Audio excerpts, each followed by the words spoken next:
AITA for not sharing my inheritance with the rest of my family. My family situation is messy. I, 25F, was engaged 4 years ago to my high school sweetheart. My fiancé cheated on me with my sister, 28F. We had never had a good relationship even as kids, so after I found out, I went scorched earth both of them.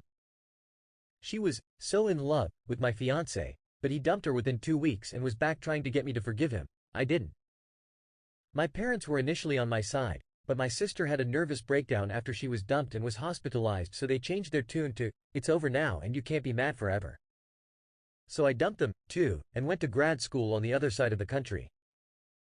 My grandfather was livid with the whole thing, disowned my sister, and chewed out my parents.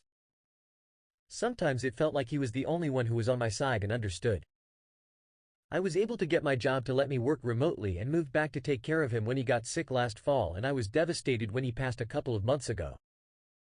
I had been in limited contact with my parents since I came back, mostly because I didn't want to be an obstacle to my dad seeing my grandfather, but with the understanding that any discussion of my sister or what happened would end that.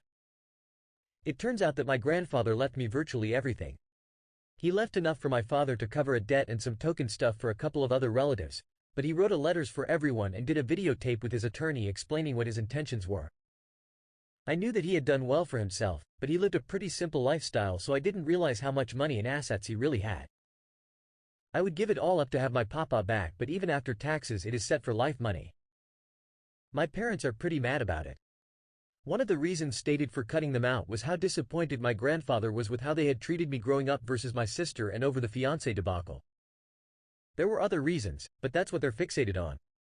The will is pretty airtight apparently, so my parents want me to do the right thing and share it equally between me, them, and my sister. Their argument is that I don't need it. I make more than both of them combined, and this would allow them to retire. My sister is not doing great and can't hold a job, so this would ensure she has something for when my parents pass. I don't want to. My grandfather's wishes were crystal clear, and also I kind of don't feel like doing more than the minimum for any of them. They've been telling me that I'm being vindictive because of a mistake years ago.